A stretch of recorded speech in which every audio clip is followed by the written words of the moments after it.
I've started right now. So hopefully there is a notification for you that this is being recorded.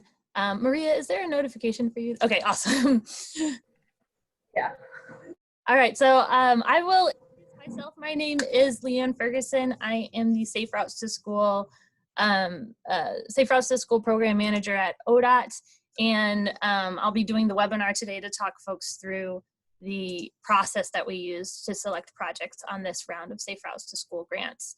And this is Maria Duong, and she's helping me today. I'll let her introduce herself, but she's going to be monitoring the chat for us today. Go ahead, Maria. Hi guys, I am a senior at Oregon State and I've been interning at ODOT for about 5 months now, and I have 1 month left. So it's really exciting that I can see what ODOT does in this time that I'm here. Thank you. Okay, so Maria is going to be monitoring the chat for us, and she'll let me know when there are questions in the chat, and we'll try to answer them kind of as we go, unless we start running out of time. And then I'll let Maria know and everybody know that that we won't be interrupting with chat questions anymore, and we're going to save all the questions for the end. And we should have plenty of time for Q&A at the end. So so feel free to put questions in the chat, but also feel free to save them for the end. Okay. We will get started. So a little bit about Zoom. You are all muted and your videos are probably all off.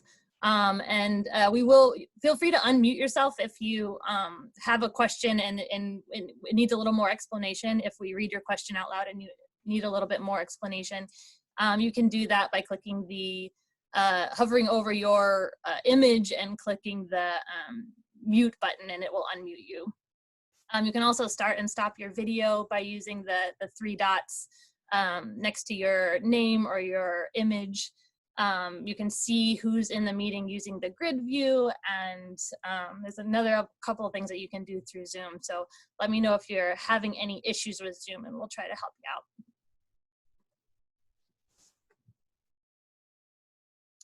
I wanted to start with a big thank you for submitting applications for the Safe Routes to School program.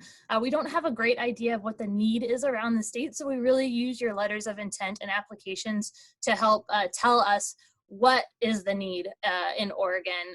We had about 99 applicants this round requesting about $73 million, and we only had $28 million to allocate.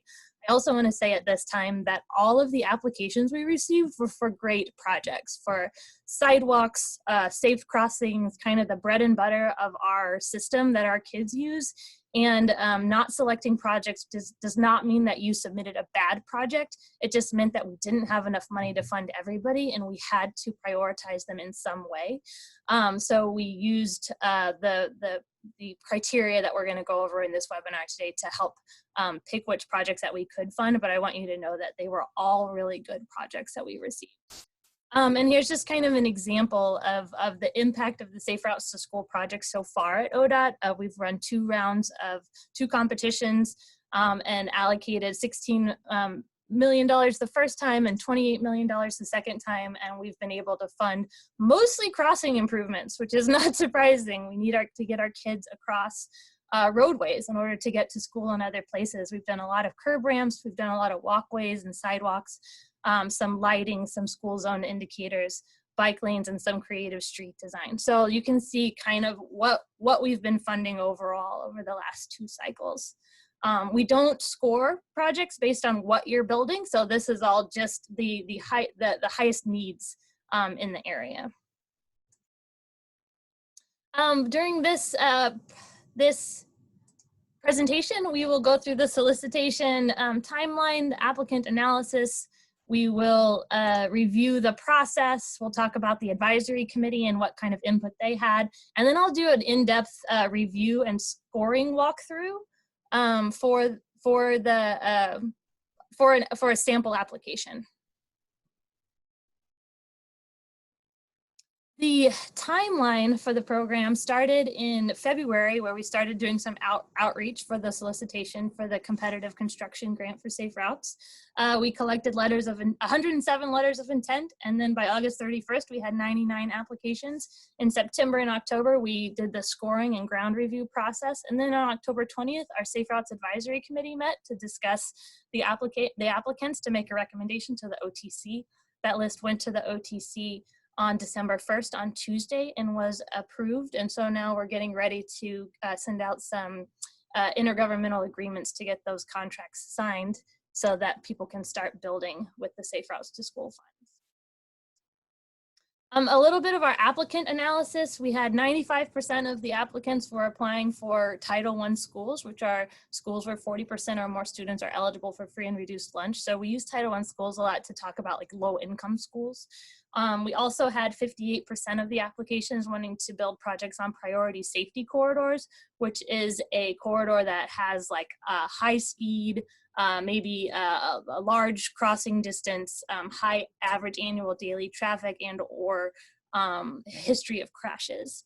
We also had 41% of our applicants from areas outside of an MPO, which is something that our advisory committee generally looks at to see like if we have a good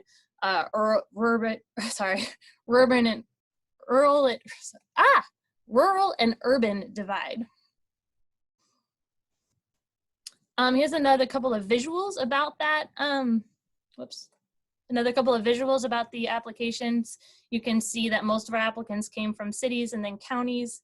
A few came from ODOT, and we had 2 from tribes, and then, or 1 from tribes. And then by region, you can see that 33% of our applications came from region 2, and about 4% came from region 5, 16% came from region 4. So we had a spread out across the state from where the applications came from. This shows where those projects are in each region.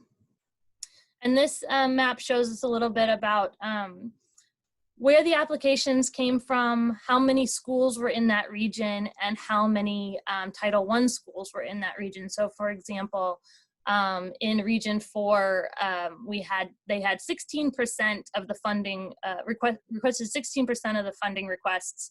They have 11% of our public schools and 11% of our Title I schools, and so forth and so on around the state.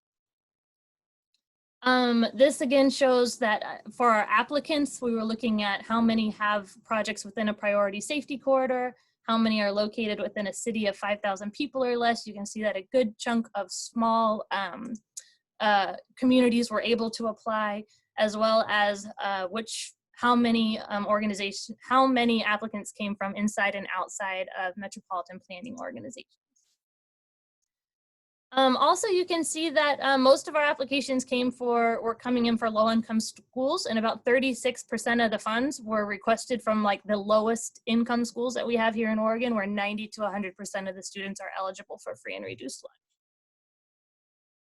lunch. A little bit about how much money we had for this round of funding. We get about $10 million a year dedicated through House Bill 2017, increasing to $15 million in 2023. So for this cycle, we pulled together 3 years of that funding, 2021 and 22. So we were able to pull together $30 million for the Safe Routes to School program for this kind of like this current cycle, which we're running them in every 2-year cycles. And that $30 million is divided into 3 different programs. The biggest piece of the pie goes to the competitive construction program, which is the application process that we're running through today.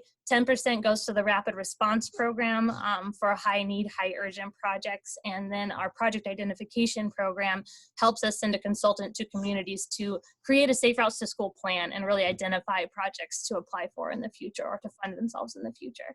So, so this was our $30 million pie, and our competitive pot was about 28.3 million. Here's how we came up with that number. So the percentage of that Safe Routes to School funding allocation was about 26 million. And then we had a little bit of money left over from the last round of Safe Routes to School funding that went out the door. So So we added all of that together into this solicitation to equal about $28.3 million, which is how much we had to allocate for this cycle. So reviewing the process, we had about 99 applications come in, and we needed to whittle that down, requesting about $73 million, and we needed to whittle that down to the $28.3 million funding line. So this is how we did that. A little bit about just the bigger picture process is that for our infrastructure grants, for our construction grants, it starts here where that House Bill 2017 funding became available. The Safe Routes to School Advisory Committee makes recommendations in consultation with the Oregon Transportation Safety Committee and the Oregon Bike and Ped Advisory Committee. That goes then to the OTC, and then we're able to build those grants, to build those projects. How we whittled down those 99 applications is that the first step is we used the Safe Routes to School Advisory Committee approved scoring matrix, and we did an eligibility review on all those 99 grant applications. We whittled that down to a 150% list, and then for that we did a ground conditions review and put over that a couple of lenses that the Safe Routes to School Advisory Committee had told us to use. And then we created a couple of scenarios for our Safe Routes to School Advisory Committee for them to review. So here's a little bit about the Safe Routes to School Advisory Committee approved scoring matrix. So there was a total possible score of 500. Most of the points went to social equity factors that helped us prioritize health and safety. About 24% of the points went to specific safety factors like roadway speeds, crossing distance, traffic, and history of crashes. 18% of the points went to the type of school to prioritize elementary and middle schools, and about 16% of the points were from project readiness, looking at addressing risk of how probable is it that this project will be started within 2 years and completed within 5 years. There were a couple of points in there for proximity to school, so the closer to the school the project was, got a little bit more points. And then the eligibility review that we did during this process was we made sure that the solution matched the problem. We kind of double checked budgets to make sure they looked reasonable, and we were looking to make sure that these were specifically bicycle and pedestrian projects so that students could specifically use them to get to school. For step 2, after we did that scoring process, we whittled the list down to 150% list, which means that we were looking at the projects that equaled the total amount of money that we had plus 50% more. So about $40 million worth of projects is what we were looking at. For those, we did a ground conditions review where we did either an online scoping or online, not as detailed as scoping, but an online kind of review of where the project is, or an in-person review of that project location. And we also put on our Safe Routes to School Advisory Committee lenses over that 150% list. So what that looked like is for the ground conditions review, we were really completing an online or in-person assessment. Our ODOT region staff reviewed applicants from cities and counties and tribes, and then our ODOT headquarters staff reviewed the ODOT region applications. And then we put over the Safe Routes to School Advisory Committee approved lenses, where there was one of the lenses that they wanted us to look at was that no applicant would receive more than $2 million. Another lens that they wanted us to look at was to prioritize new applicants. If there were projects like right at the cut line that were really close in score, they wanted to prioritize a new applicant as opposed to someone who currently was in the midst of working on a Safe Routes to School grant. Also, they wanted to prioritize more projects as opposed to one big project. So if a bunch of projects were right at the cut line, they were all very close in score, that we would prioritize funding multiple small projects as opposed to one larger project. So what we did was we created a couple of scenarios for the Safe Routes to School Advisory Committee based on those lenses. The first scenario we created had 0 lenses, and the result would have been 42 projects, including two $2 million projects in Portland, which would have added up to $4 million for the city of Portland. Our scenario 2, which the SRAC ultimately recommended, resulted in 43 projects. So what they did was they put that $2 million max lens on that list. And so the city of Portland, one of the city of Portland's projects was removed, and we were able to add 2 additional projects to that list. Also, we reduced one of the city of Salem projects so that they didn't go over that $2 million max line. And we both of these things we did in coordination with the city of Portland and with the city of Salem to talk them through what we were doing and why, and making sure that we were doing it in a way that still helped, the projects were still going to be able to be built, just reducing the scopes a little bit. And then we had a third scenario where we applied the other 2 lenses that the advisory committee told us about, which was where we prioritized new projects over existing projects, and we prioritized smaller projects over larger projects. So in that scenario, we would have been able to fund 46 projects total, and but it would have removed a project that currently has a grant with us, the Clackamas County project, and it would have added a couple of additional projects, as well as reduced a couple of project scopes. So that scenario would have funded the most projects, but it got a little bit messy in applying all of the lenses. But we did provide those 3 scenarios for the Safe Routes Advisory Committee. So the advisory committee looked at all 3 of those scenarios. We had a meeting on October 20th. They provided us information ahead of time. We had a meeting to review all of those, and then they ultimately made their decision to pick scenario 2. And we'll go into a little bit more of what that scenario looked like. The advisory committee input. So this is our advisory committee. We have 18 members from across the state. They represent the ODOT, the Oregon Department of Education. We have pupil transportation in there. We've got Safe Routes to School practitioners. We have someone from Oregon Health Authority, a small city representative from the city of Bandon. We've got an enforcement representative, a police officer from Medford. So it's a fairly large committee with a lot of different expertise, and they're the ones who ultimately help us recommend our project list to the OTC. The goals of the advisory committee were to work together to come up with a list. Hey, Leanne, there's a question. Yeah. There's a question in the chat from Kurt. I didn't hear if proximity to railroad crossing was considered. Is this considered? And if not, can it be added next year? Yeah, great question. So we do ask in the application of if it's close to a railroad crossing, but we don't currently score based on that information.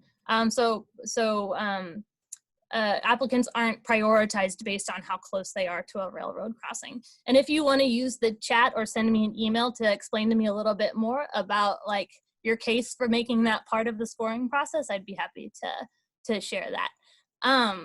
I'm going to keep rolling though on this presentation. So the goal of the SRAC was to work together and come up with a list that everybody could agree on, because they ultimately just want to deliver projects for kids. On this slide, I wanted to see if I could share this link with y'all. All right, give me 1 second.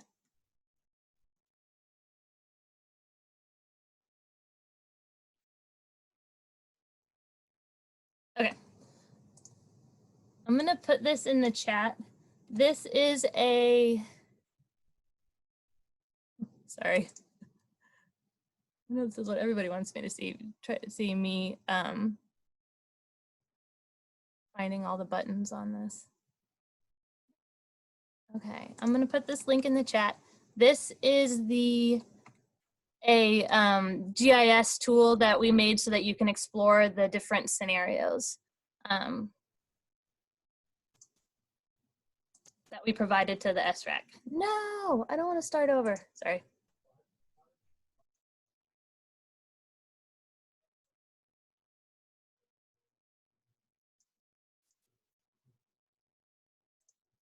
Okay, Look okay? Neil, you're the only face I can see because you've got your video on. Thumbs up if it looks okay. Yeah, thanks, buddy. All right, so we've got the things that we asked our advisory committee. Thanks, Charles. The things that we asked our advisory committee to consider whenever they looked at the scenarios was to look at those projects and see if there's any that some of the locations should be broken out, like that the locations didn't fit in the whole project. Did putting the lenses on the list, did that achieve the geographic balance that you were looking for? We also asked them not to consider changing the physical score of the project because we already went through a big process to determine how the scoring was going to happen. And we asked them not to think about any lens that would only really apply to like one project, and it wasn't a lens that we could put across all of the projects in a fair way. So what the comments that came from the Safe Routes Advisory Committee were that they really had no red flags on the scenarios. They didn't want to break out any specific locations of any project. And there was general majority support for scenario 2 and 3 because they better spread the funds out across the state. And there were some ideas for future consideration that they didn't say was a problem in this round, but for the future, they were interested in looking at number of students served potentially as a way to evaluate some of our projects. They're interested in looking at school speed zone policy and some of the outcomes of how we prioritize geographic balance. Like what does that mean whenever we prioritize equity, whenever we prioritize safety and geographic balance? How do those things all three relate together? We also did a couple of staff updates from the scenarios. Again, we reduced one of the projects from the city of Salem total, so they would be under that $2 million mark. And we did that in coordination with the city of Salem. We also had to remove a cul-de-sac path that connected a cul-de-sac to another road from the Grants Pass application, as we got some guidance from the Department of Justice that was not on the public road right-of-way, which is one of the things that we have to sort of stick within when using the gas tax funds. That the Safe Routes to School state funds that we use are raised from the gas tax. So what we did was they really settled on this scenario 2, which included that lens of that no entity would receive more than $2 million max. So our result was 43 projects. And I'm gonna try to do it quicker this time, but we've got a couple of links in here that I'm gonna add into the chat that you can explore the map to explore the final recommendation, as well as the final list that was approved by the OTC on Tuesday. So you can poke around in those two things whenever you get too bored of listening to me any longer. So some high-level analysis of the Safe Routes to School recommended project list that you can see in that link of the final list, the PDF that was sent to the OTC on Tuesday. Most of the funds go to cities and counties. ODOT accounted for about 12% of the funds, and tribes represented about 3% of the funds. All of the funds are going to projects around a Title I school, and remember, those are our low-income schools here in Oregon that we want to make sure that we're reaching. And 83% of the funds would go towards projects on or close to a priority safety corridor. And again, that is one of those designations that we created to help identify really high-risk roads that have speeds over 40 miles an hour or have high speeds, large crossing distance, history of crashes, or lots of vehicles on the road. Also, we for geographic balance, we had 46% of the funds were spent in areas outside of an MPO. And again, that's kind of how our advisory committee looks at rural and urban divide, making sure that folks outside of MPOs are not only able to apply, but are getting awarded funding. Okay, so this is a slide of that funded list that we sent to the OTC. This is how I'm going to show this information in a process report that I'll produce by the end of this year. So I'm going to show you sort of like tier 1 you'll see that the region, the applicant name, the application number, which is not super helpful to you, but I'm keeping in there for my purposes. It helps me organize how much the grant request was and the score tier. So I'm going to produce a report that puts all of the applicants in different tiers for how they scored. So all of these projects scored in tier 1, which meant that they scored between 370 points and 500 points. You'll notice that most of these are the funded projects, except for this City of Portland funded project, which scored really highly but was not funded due to that $2 million cap that the Safe Routes to School Advisory Committee asked us to put on the funds. So again, I'm not going to produce this report till the end of this month, so take a screenshot here or email me and ask me for this later, but this shows the other applicants that were in tier 2. Which scored between 350 and 369. So those were the close ones to the cut line. And I've got them organized in alphabetical order so that if you're looking for your name, you can find it in there. And then tier 3, which scored 300 points to 349 points. So those are a little bit farther down the list. So I'll pause here and let people take a screenshot if you want. And then our tier 4 is anyone who scored below 300. And again, these are in alphabetical order, so you can look and see where your community fell on the list. If you submitted multiple applications, please note that application number so you can let me know specifically which ones that you wanted more information on. So I'll pause for a second here.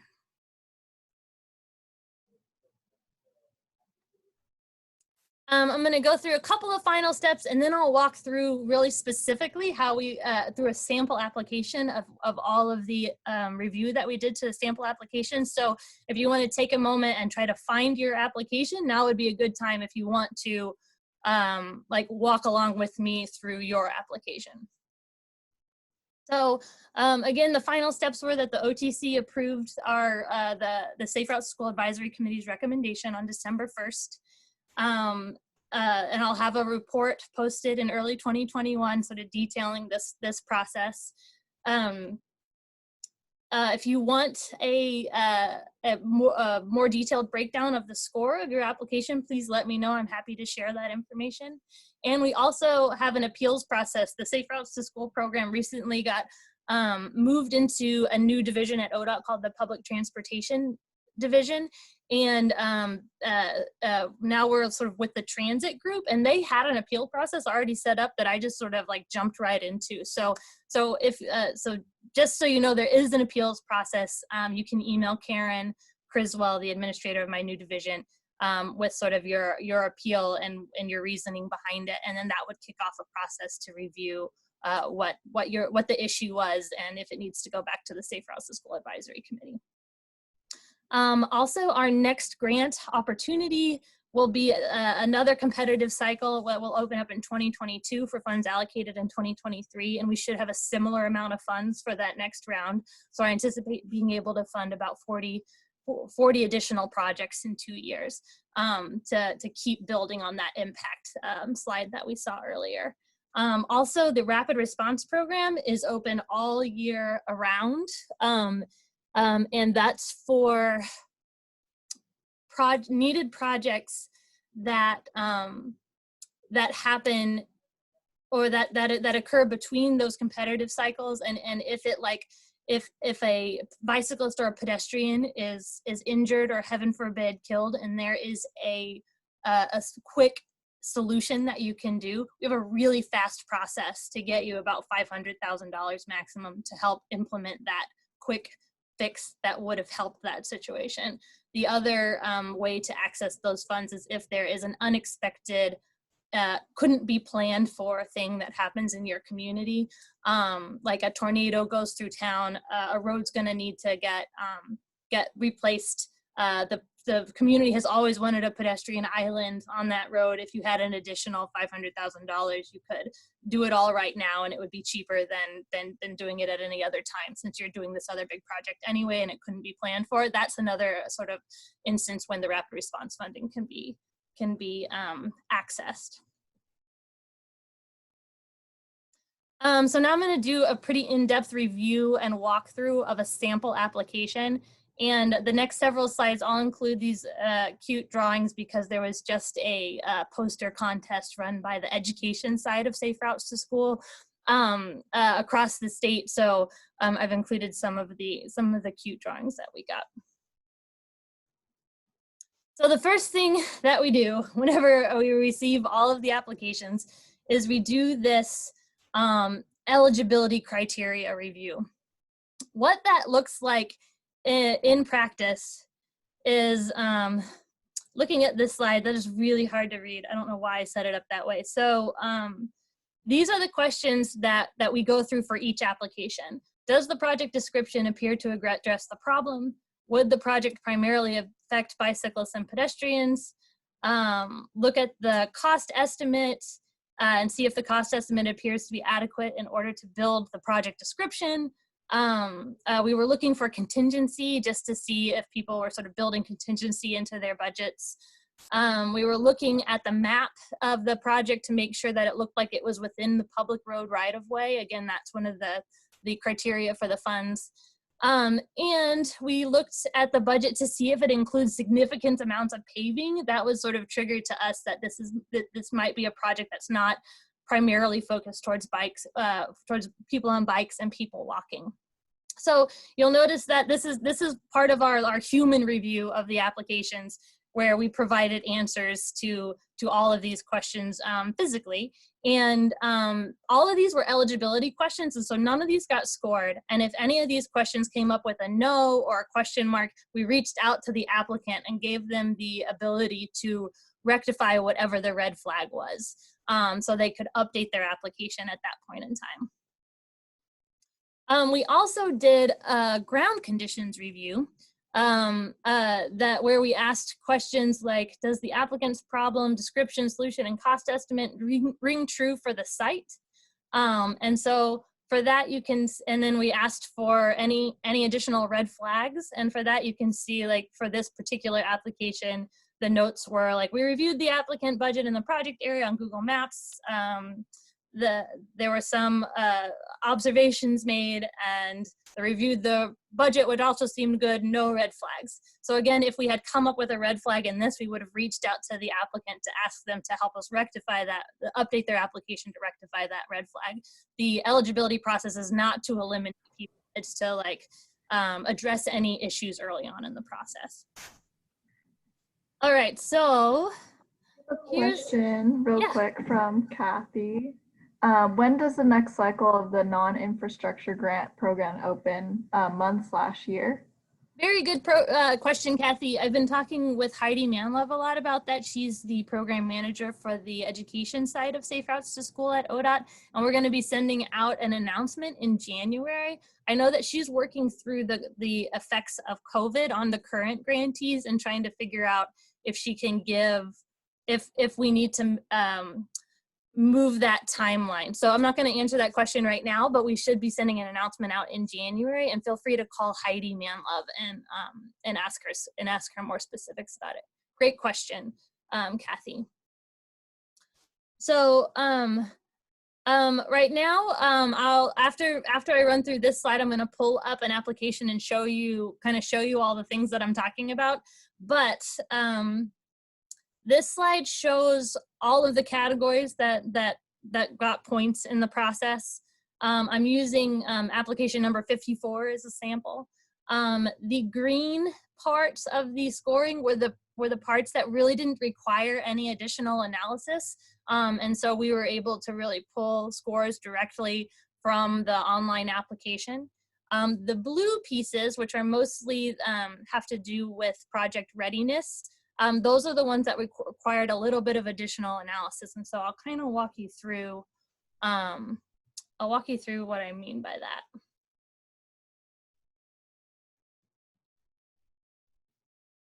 So, there it is. Okay, so this is the sample application that I wanted to show you.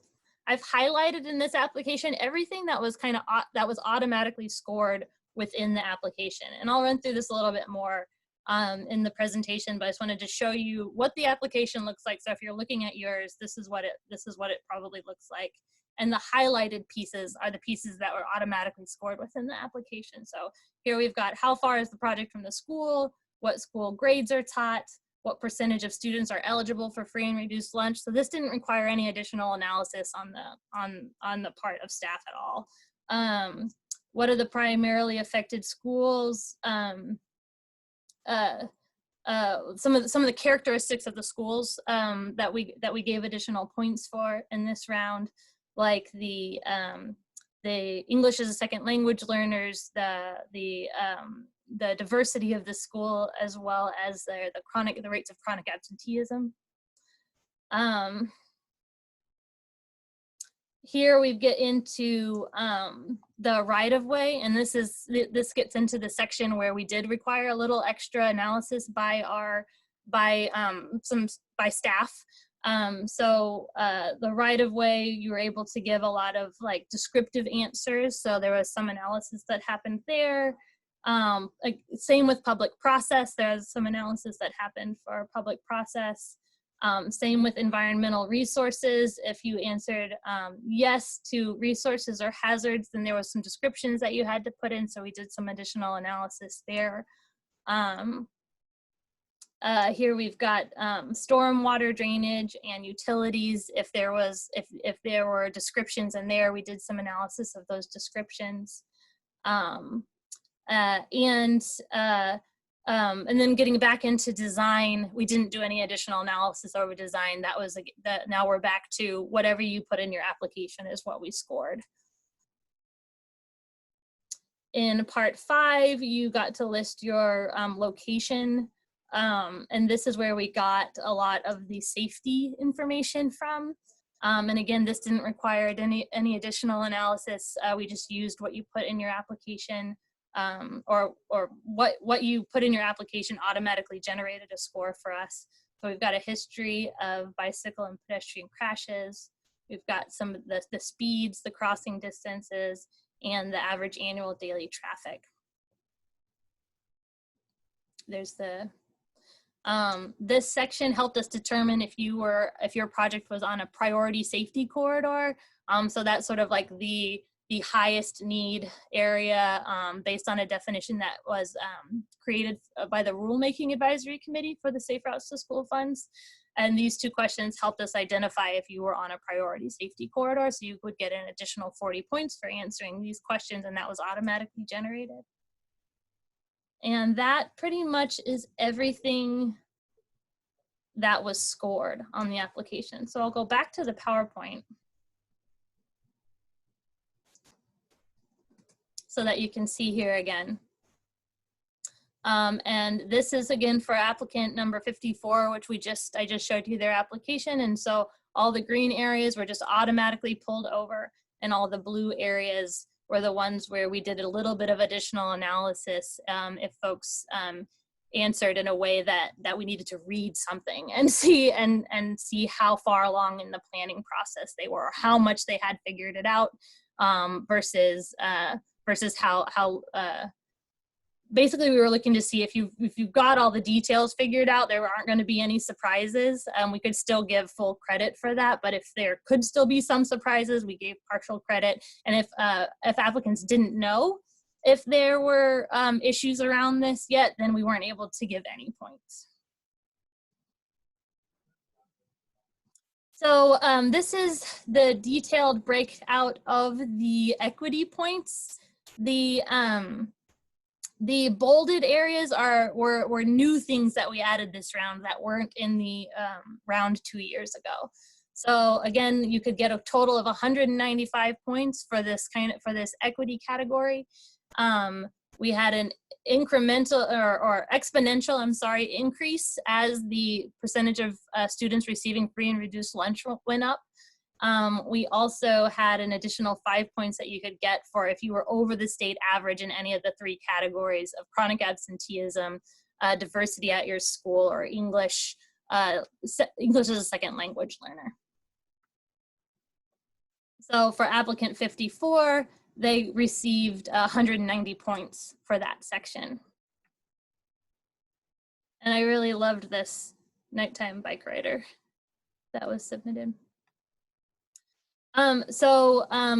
Readiness was also heavily weighted in this process, and you'll see this year we did a little bit differently than 2 years ago, where we divided out what we thought was higher risk as opposed to lower risk, and the Safe Routes to School Advisory Committee really determined this for us, that these 3 things, right-of-way, public process, and environmental conditions, were the higher risk things around project readiness, and things like stormwater, drainage, utilities, and design were a little bit lower, were lower risk. So you'll see that the main points in this category could be gained through having right-of-way, public process, and in the environmental risks already figured out, all of it figured out without any mystery. And then stormwater, utilities, and design made up a smaller portion of those points. But you could get a total of 80 points in that readiness category. And for applicant number 54, they got 54 points out of the possible 80 for the readiness category. Oh, and here's a picture of a skateboarder. I picked these pictures because they showed, each one showed a different mode of transportation. There was walking, biking, now we got a skateboarder. The next big chunk of points that that could be received were around safety, and you could receive a total of 120 points around specific safety features of your application.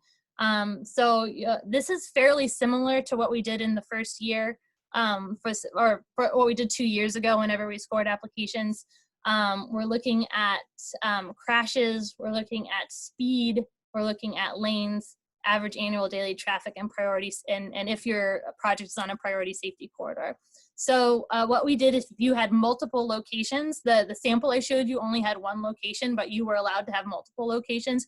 We used the highest scoring location on your application. So that's the score that we used for this section. We didn't average it out. We didn't want to dilute it at all. So whatever location that you had that had the highest risk, that's the score that you got for your application.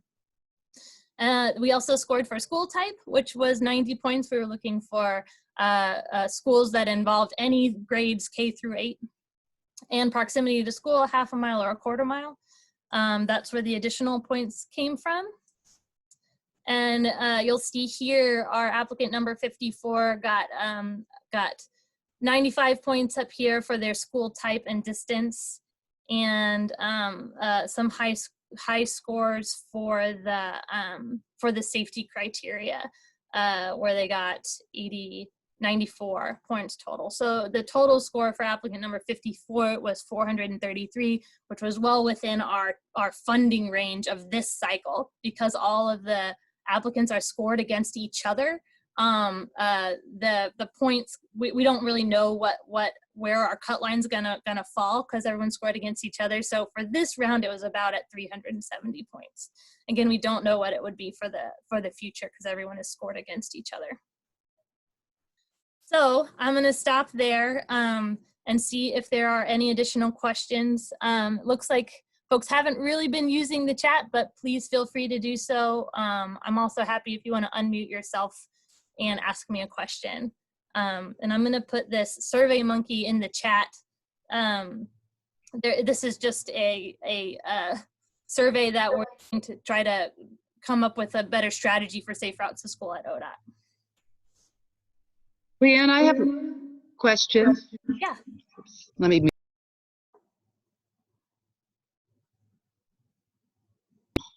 My question is, a lot of was put on priority corridor, and we have no chance of ever being a priority corridor, and a lot of small Eastern Oregon towns don't. How can we ever overcome that to be able to be funded?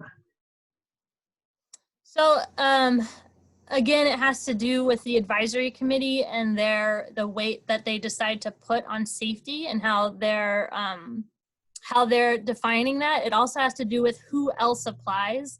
Again, we're going for worst first. So if we fix all of the problems over time on the roads that are priority safety corridors, we will get to all these projects over time. I know that's not a great answer, but we're really working to make the application process as easy as possible so that we can get to all of the projects over time and make it easy to reapply for the same projects. If it's the priority for your community, then we should be able to get to it eventually. So I know that's not like the great answer. The other issue, or not the other issue, but the other thing is that the advisory committee does want to look at what how their scoring safety and equity is affecting where across the state it's we're funding projects. So that's definitely something they want to do for their analysis. And since we've run 2 rounds of projects now and we're starting to see themes, we should be able to very easily like show them, like, if we didn't score priority safety corridor in this way, this is what the project list would have been. And they're interested to see what the outcomes are of how they're scoring safety. So that's the best answer I got.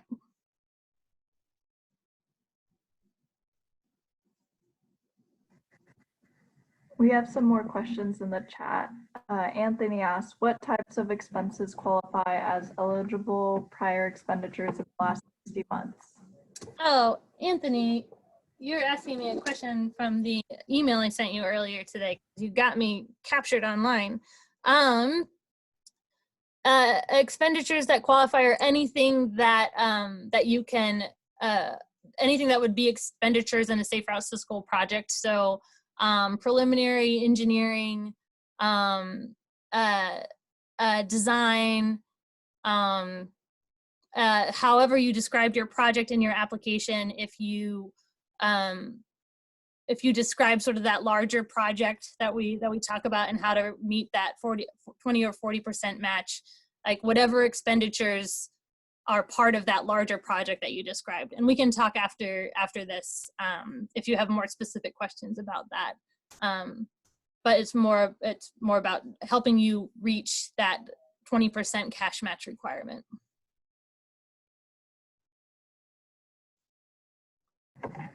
Question from Evan, same issue here in my town, priority corridors. We have a road with virtually no ped or bike crash history because we have no provision for either mode. That is a great point. I will say that to be a priority safety corridor, you just have to have 2 of the 4 risk factors, so you don't have to have a crash history. The 4 risk factors that we look at are speed above 30 miles an hour, high crossing distance, average annual daily traffic over 12,000, and history of crashes. So if the road meets any 2 of those 4 criteria, it's considered a priority safety corridor. And or if the road is over 40 miles an hour, it's automatically considered a priority safety corridor. I will say that there was discussion at the advisory committee, and one change that they did make from the first round to the second round was the first round, the priority safety corridor was scored at 50 points, and they reduced it to 40 points this time. For kind of the reasons that you're talking about. They didn't want any one particular factor to around safety to provide a significant, like a really significant bump in score, kind of to address kind of what you're talking about. So I know that there is desire on the committee side to look at things like safety, and I know that safety is a big priority for the committee and they really want to address the worst first, but they also want to know more about what does that mean for the areas of the state that don't have high speeds, high traffic, history of crashes.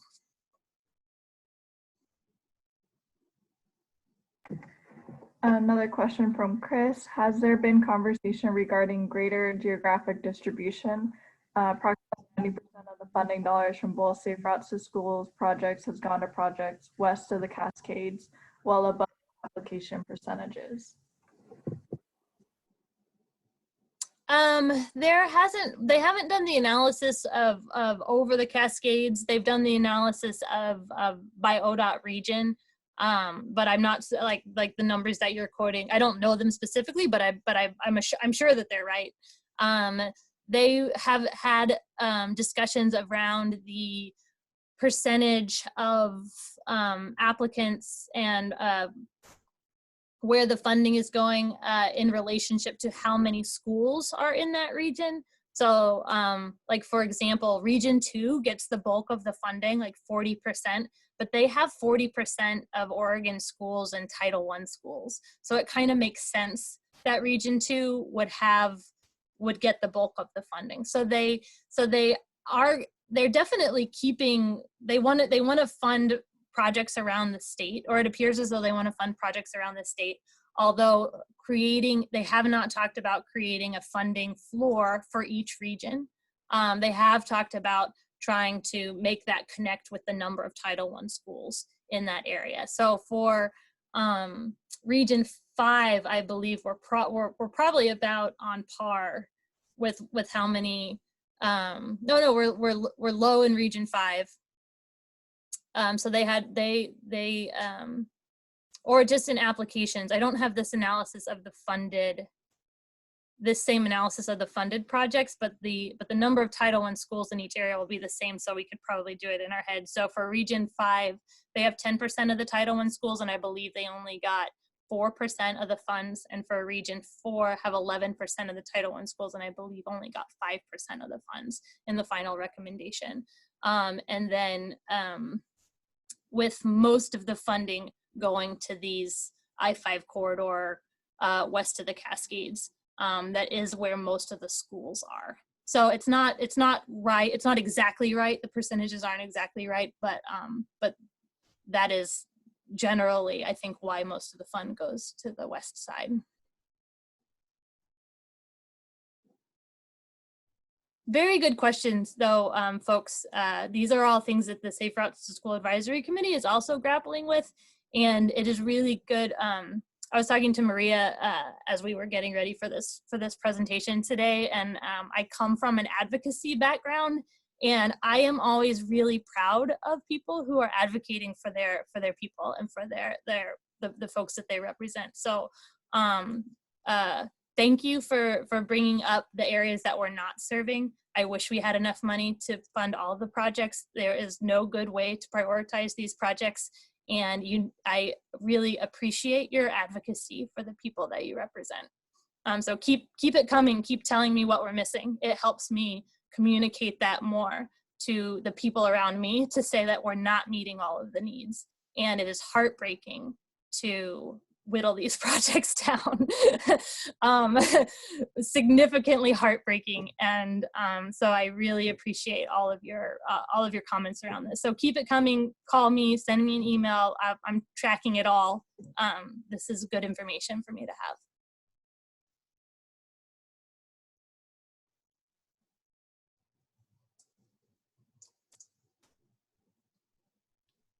Sounds as though the questions have slowed down. I'll pause for a couple more minutes. I'm putting me and Heidi Manlev's information up on the screen. I got a new cell phone since I started working from my basement lair, so you can reach me anytime. I can pick up at home.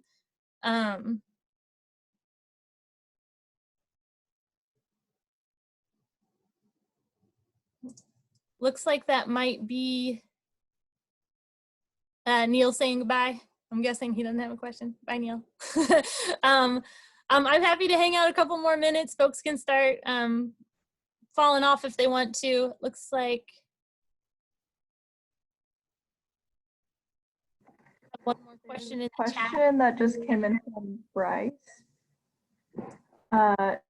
We recently reduced the speed limit in the area of our project proactively, so next round we can be even less attractive. That is a really good point, and we have talked about that at the advisory committee as well. It seems like a reverse incentive to reducing the speed. So yes, that is actually correct. By making your streets more safer, you are reducing the amount of points that you'll get on the Safe Routes to School application. But again, all projects are compared to each other. So if everyone's doing the same thing, which I hope that they are, I hope that nobody is not reducing their speed so that they can score higher on the Safe Routes to School application. If everybody is doing the same thing that you are, which I'd imagine that they are, then the measuring of how we're scoring or how we're selecting projects will still stay about the same. So in essence, yes, but I don't know how to prioritize safety projects without scoring in some way. But that feedback is real, and it has been something that has been talked about at the advisory committee level. If you have any ideas for how to review and score for safety without disincentivizing this, please let me know. I'd love to hear it.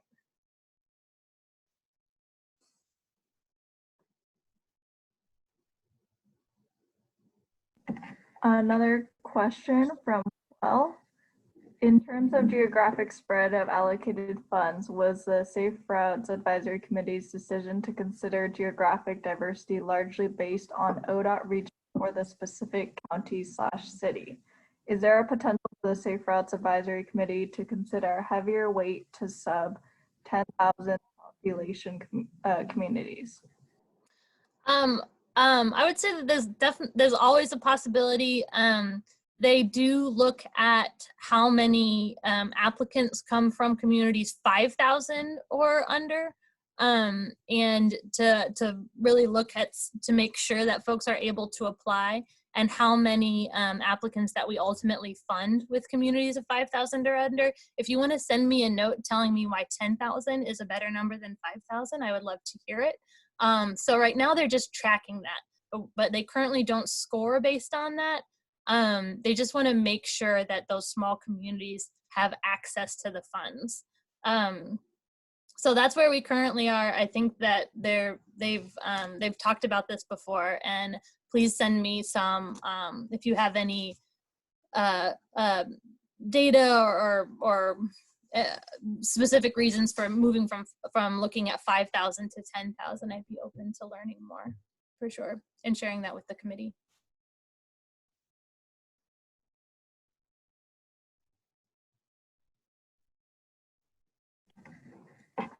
Not a question, but a comment from Charles. Thank you so much for all your work to be considered for funding for our community and our students. This is a game changer for our kids and families. Well, I appreciate that. Thank you for all of your work. We wouldn't be building anything if you all weren't applying for the funds.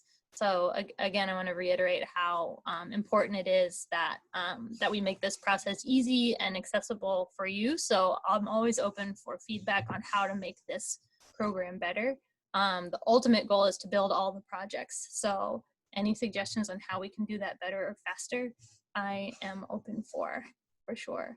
I know that there have been a lot of questions about the advisory committee. So I wanted to show you all the Safe Routes Advisory Committee webpage, so that you'll be able to see when the meetings are. We always have public comment. Folks are happy to hear your feedback. You can also email me public comment, and I can submit it to them in their packets. So the advisory committee does have a site. I don't have the 2021 meetings listed up here yet, but we do have them scheduled. It's every third Thursday on every odd month in 2021. And it'll probably be from noon to 3 on those times, and we'll have a Zoom, and we'll use this same platform. We also send out meeting notices about all of those advisory committee meetings. So if you are on the Oregon ODOT Safe Routes to School page, which you can get to by Googling ODOT Safe Routes to School, is the fastest way to get there. You can sign up to receive email updates, And I highly recommend that. You can sign up here to receive email updates, and we'll let you know before those meetings happen, and you will be able to see the agenda for those meetings. So I really encourage folks to feel free to come give public comment at any of those meetings. The advisory committee is full of really wonderful people with great hearts that want to do well. So they would, I know that they would love to hear from you too.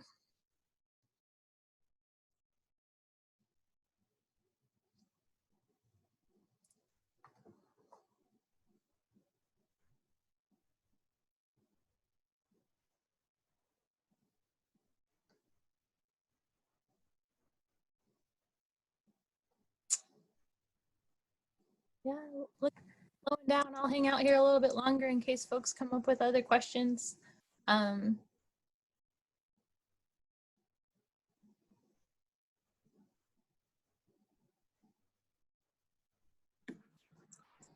Leanne, this is Charles Foote.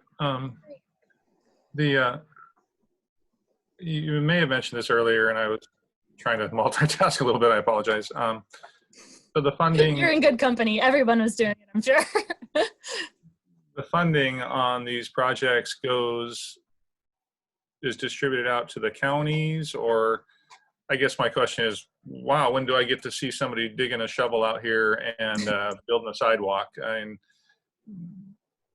what is this, a couple years in planning and coordination, or is this up to each county to then just to figure out how to do this? Yeah, it's up to each grantee. They need to start building or start spending money within 2 years, and they must have the project completed within 5 years. So what I can tell you is what I learned from the first round of funding that we funded 2 years ago. Probably about 6 of those projects are complete right now. 6 out of 24 projects are complete. Most of them are in some stage of progress, and a couple of them still haven't started yet. So I would imagine to have a similar spread for this next round, where in general, we don't get a whole lot built in that first year. Things are just getting started and off the ground. We'll probably see a quarter of them be built within the first 2 years, and the rest of them be completed within the following 3 years of that 5-year timeline. And it'll be whoever the applicant was will be receiving the funds. So it'll either be 63% will be cities, 22% will be counties, ODOT will be about 12% of the funds, and then and is there, I mean, obviously we'd love to share this information with our community that's been so involved in support with this project. Is there, would it be up to the county, or does your program have any press releases on this or information we could share in regards to celebrating these things? Yeah, I got myself a milkshake from Dairy Queen, the mint Oreo one. I love that one. I'm gonna paste the ODOT press release into the chat, so you can get that. If you sign up to receive those email updates that I showed you before, that is a great way to get these types of announcements that you can share. The signing up for email announcements is probably the best way to be informed quickest about this stuff. The press release went out on Tuesday right after the OTC meeting, but yeah, I saw that come up on mine. I was wondering if that's what we could use too. So cool. It's a little dry because it's ODOT, you know, like I probably would have written it slightly differently if it was just me, but it does have a list, the project list, as well as the interactive map on it. So it's a couple of. Well, I know that our PTO or PTA and our communities have been inquiring regularly about this, so it'd be great to give them this wonderful update. So great. All right, thank you so much. Yeah, you're welcome. Good to see your face. All right. There's a question in the chat from Maria. OTC is making big decisions about STIP funding distribution, where active transportation funding for projects is impacted. Are there upcoming big decisions to be made about Safe Routes to Schools funding, or have they already been determined when the Safe Routes to School infrastructure program was launched? Great question. The decisions around this STIP do have potential to add more funding to the Safe Routes to School education program, as well as could add additional funding to the Safe Routes to School infrastructure program as well. We do have that baseline allocation of $10 million a year, increasing to $15 million a year that came in through House Bill 2017, and that is all state funds, so that's pretty great. It's a nice pot of funding that's not federal funds, and so we can kind of go a little farther.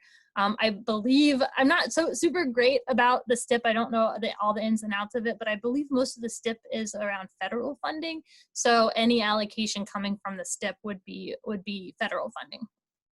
But there is an opportunity to that the OTC, I believe, is considering to increase the non-highway portion of the STIP, which is the Statewide Transportation Improvement Program, and that would increase potentially safe routes to school, potentially just like a larger active transportation piece, potentially transit, and potentially some of those education pieces around safe routes to school and transportation options.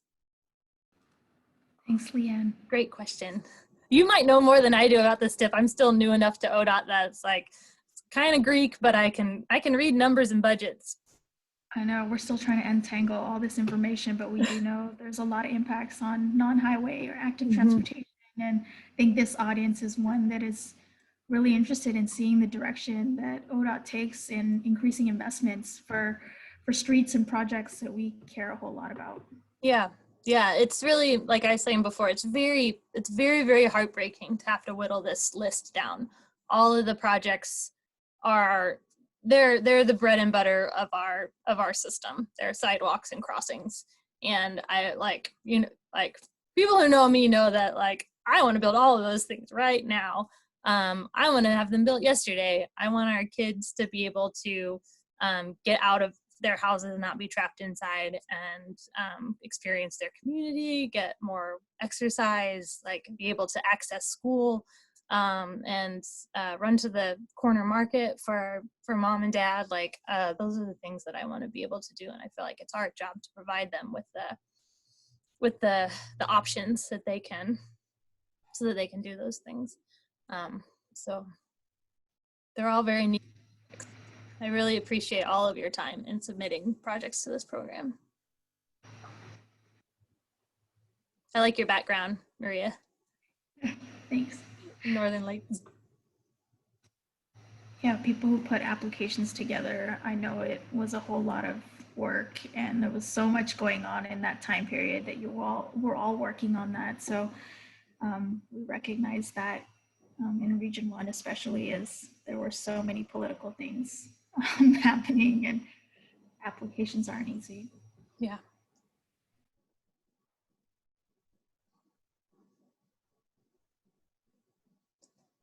Anything else, folks? You got me for another 20 minutes, so we can also talk about bassoons or double reed instruments. I'm really into them right now. So if you have any questions, I can happy to talk about other things.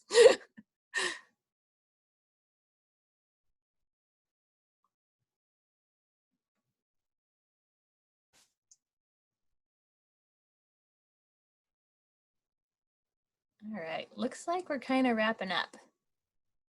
So maybe we'll give people 22 minutes back of their day. Maria, thank you so much for monitoring the chat for me. I hope this was informational, and I owe you one. Yeah, thank you for having me. I had a lot of fun. It was good to hear everyone's questions and stuff getting answered. Cool. All right, well, everyone else who's still on mute, I'm going to end this call. Feel free to send me an email if you come up with any additional questions. Thank you, everyone. Bye. Bye-bye.